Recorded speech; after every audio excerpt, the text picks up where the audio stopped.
जिला प्रशासन एवं जिला शिक्षा विभाग धमतरी के यूट्यूब चैनल पर आप सभी का स्वागत है। मैं विभा गजपाल। आज हम पढ़ेंगे आलेख। तो आलेख का अर्थ क्या होता है? तो हमें कई बार कुछ आंकड़े दिए गए रहते हैं जिसका हम चित्रात्मक प्रदर्शन करते हैं। चित्रात्मक प्रदर्शन क्या होता है? कभी कभी आप लोग टेलीविजन पर देखते होंगे, खासकर जब हम मैच देखते हैं, क्रिकेट मैच वगैरह, तो उसमें रन और ओवर के बीच में एक ग्राफ ऑटोमेटिकली वहाँ शो होता है।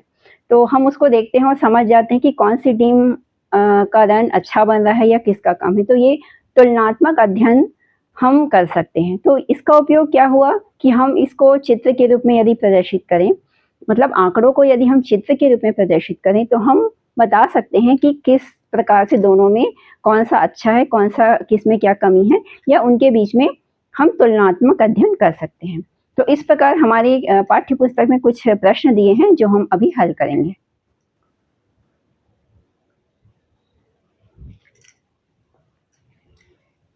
चलिए, हमारा प्रश्न है, प्रश्नावली का प्रश्न है, एक व्यक्ति ने अपनी गाड़ी में 5 लीटर पेट्रोल भरवाया। 5 दिनों में बचे हुए पेट्रोल की मात्रा व दिनों को निम्न सारणी में दर्शाया गया है। बचे हुए पेट्रोल की मात्रा व दिनों के मध्य आलेख खींचिए। तो ये हमारा प्रश्न है जिसमें दिन दिए गए हैं 1, 2, 3, 4, 5, 6 और बचे हुए पेट्रोल की 5 है, सॉरी, बचे हुए पेट्रोल की मात्रा है पहले दिन 4, दूसरे दिन 3, तीसरे दिन 2, चौथे दिन 1 और 5वें दिन 0। इसे हम ग्राफ के रूप में किस प्रकार से प्रदर्शित करेंगे? चलिए, तो हमें सबसे पहले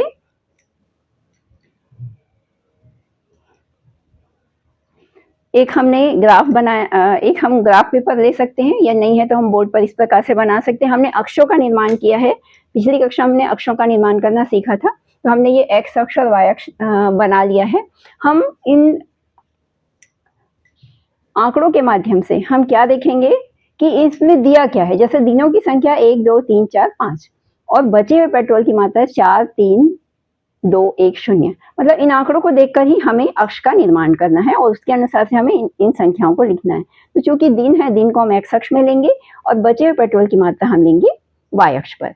ये 1, 2, 3, 4, 5 दिया, इसलिए हमने यहाँ 1, 2, 3, 4, 5 दूरी ली हुई है और इस प्रकार से हमने इनको भी लिया हुआ है 1, 2, 3, 4, 5 तक। ठीक, अब पैमाना क्या होता है, हम इसको देखते हुए ही ये बनाया गया है कि पेट्रोल 4, 3, 2, 1, 0 लिया गया है ना। मतलब आंकड़े 1, 2, 3, 4 में दिए गए हैं। तो इसलिए हमने क्या लिया, एक्स अक्ष में प्रत्येक जो खाना है, एक खाना वो एक दिन के बराबर है। तो हम यहाँ लिख लेते हैं बराबर 1 दिन। इसी प्रकार वाई अक्ष पर एक खाना बराबर है 1 लीटर। चलिए, अब हमारा पहला जो है, पहला दिन, पहले दिन में बचता है x का मान 1, मतलब पहला दिन हो गया, और 1 और बचे हुए पेट्रोल की मात्रा 4 है। तो इसे हम कैसे खोजेंगे? चलिए, यहां से हम 1 में इस प्रकार से लाइन खींच लेते हैं और ये 4 में इस प्रकार ये कटान बिंदु हमें मिलता है। ये जो बिंदु मिला, इस बिंदु के निर्देशांक होंगे 1, 4। अगला बिंदु है दूसरा दिन और 3। तो दूसरा दिन हमारा ये है। हम यहां से इस प्रकार से बिंदु को खोजने का प्रयास करते हैं। यहाँ पर 3 बचे हुए पेट्रोल की मात्रा 3 है, तो हम 3 से ड्रॉ करते हैं। ये हमारा बिंदु हो जाएगा 2, 3। अगला बिंदु है 4, 3, 2। तो चलिए 3 पर हम आते हैं, 3 से और इस प्रकार 2। यहाँ पर इनका कटान बिंदु मिलता है 3, 2। इसी प्रकार अन्य बिंदु हमको मिलता है, दिया गया है 4, 1। तो x का मान 4 है, हम 4 में जाते हैं और ये 1 से ये बिंदु हमको मिल जाता है 4, 1 और अंत बिंदु है, लास्ट में दिया है 5, 0। तो ये हमारा 5, 0 अक्ष पर ही होगा। 5 शून्य। अब हम क्या करेंगे, इसको स्केल की सहायता से मिलाएंगे।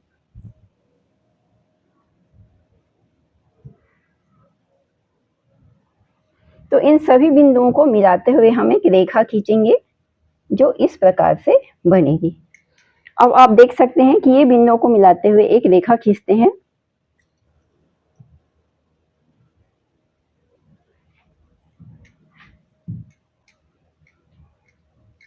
आप इन सभी बिंदुओं को मिलाते हुए इस प्रकार से एक रेखा खींचेंगे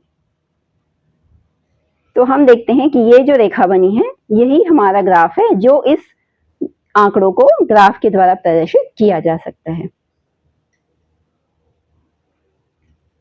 अगला प्रश्न है, प्रश्नावली का प्रश्न है ये, मूलधन 300 रुपए पर 5% वार्षिक ब्याज की दर से 1, 2, 3, 4, 5 वर्ष के लिए साधारण ब्याज निम्न सारणी में प्रदर्शित किया गया है। समय व साधारण ब्याज के बीच आलेख खींचिए। ये हमें समय और साधारण ब्याज दिया है। देखिए समय हमें दिया है 0, 1, 2, 3, 4, 5 और साधारण ब्याज दिया गया है 0, 15, 30, 45, 60 और 75। ये हमारे आंकड़े हैं। मैंने अक्ष बनाया हुआ है, ये एक्स अक्ष है और वाई अक्ष। अब यहाँ पर हम पैमाना क्या लेंगे, यहाँ समय तो 1, 2, 3, 4, 5 हो गया, लेकिन ब्याज जो है वो 15, 30, 45, 60 है। तो अब यहाँ पर हमें स्वयं सोचना पड़ेगा कि हम इन खानों को, जो ग्राफ पेपर पे दिया होगा, उन खानों को हम कैसे लेंगे। तो यहाँ पर हमने लिया है, देखिए एक्स अक्ष में तो समय वर्ष में 1, 2, 3, 4, 5 लिया गया है और वाई अक्ष पर हम लेते हैं 10, 20, 30, 40, 50, मतलब एक खाने को हमने 10 माना हुआ है। ठीक, तो यहाँ पर हमें पैमाना लिखना होगा।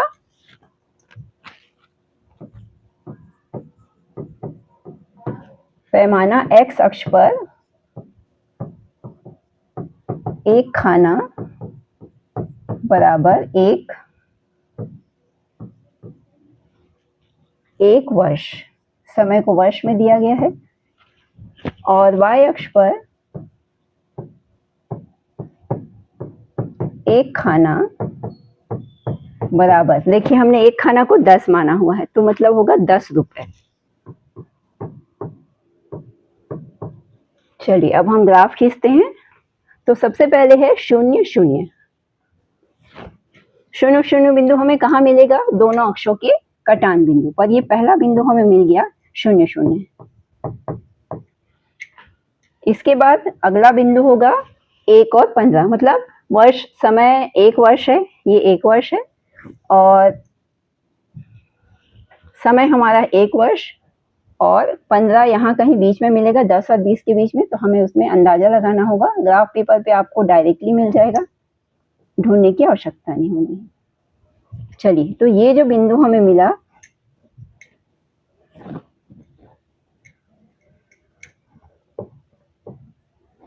ये बिंदु है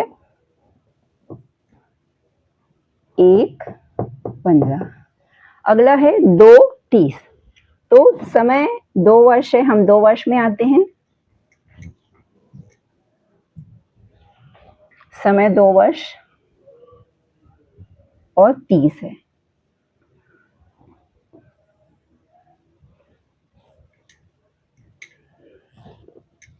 ये हमारा कटान बिंदु होगा 2 और 30।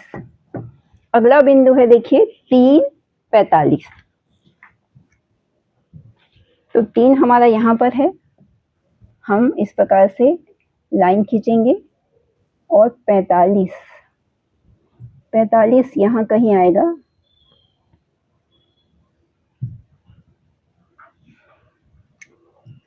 इस प्रकार हम ये बिंदु प्राप्त कर लेते हैं। ये होगा 3,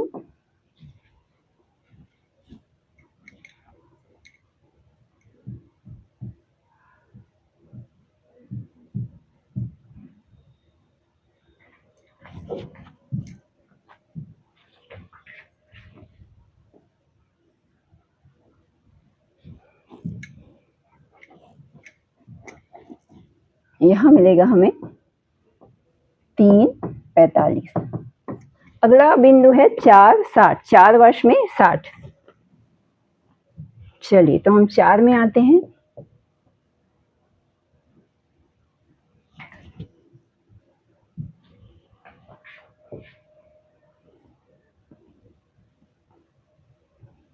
और ये 60।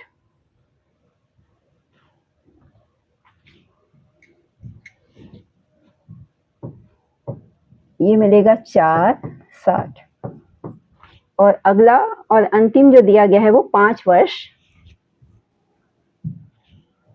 यहाँ पर आएगा 5 वर्ष और 75।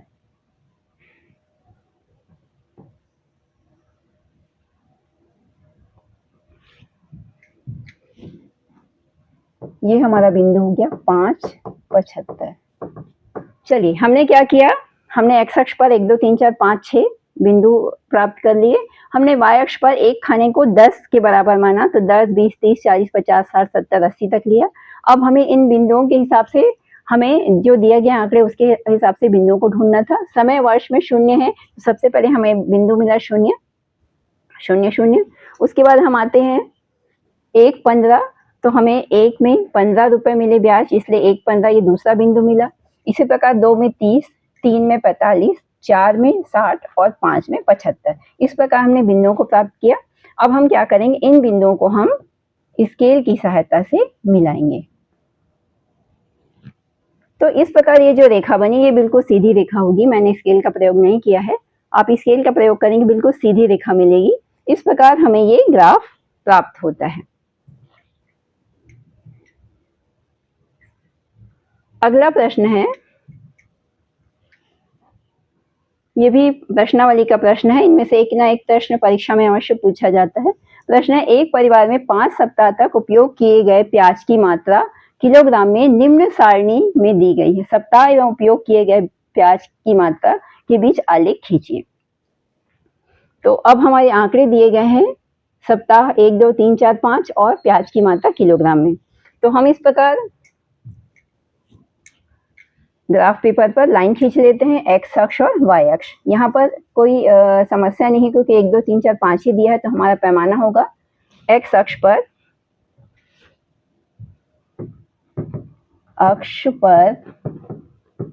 एक खाना बराबर है 1 सप्ताह, और वाई अक्ष पर एक खाना बराबर 1 किलोग्राम प्याज। चलिए, अब यहाँ पर ये बहुत ही सरल है, हम पता करते हैं बिंदुओं को। तो सबसे पहले दिया है 1 1, ये हमारा 1 1 होगा। चलिए, उसके बाद 2 2 दिया है, हम खोज लेते हैं इन बिंदुओं को, ये 2 2 होगा। इसके बाद 3 3, इसके बाद है 4 4, इसके बाद 5 5।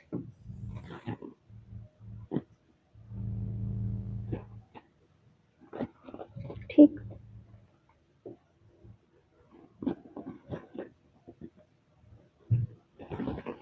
चलिए, तो हमारा पहला बिंदु है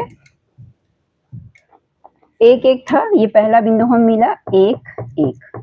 दूसरा बिंदु हमें मिला था 2 2 2 2। तीसरा बिंदु हमें मिला था 3 3, और चौथा बिंदु 4 4 है, इसलिए ये होगा 4 4, और अगला बिंदु होगा 5 5।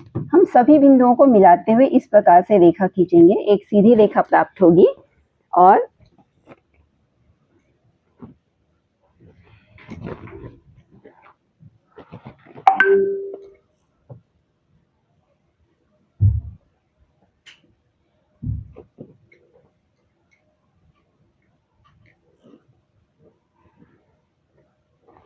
तो इस प्रकार से सीधी रेखा हमें प्राप्त होगी। इस प्रकार हम डायग्राम बना सकते हैं, और भी पुस्तक में प्रश्न दिए हैं जो आप हल कर सकते हैं। धन्यवाद।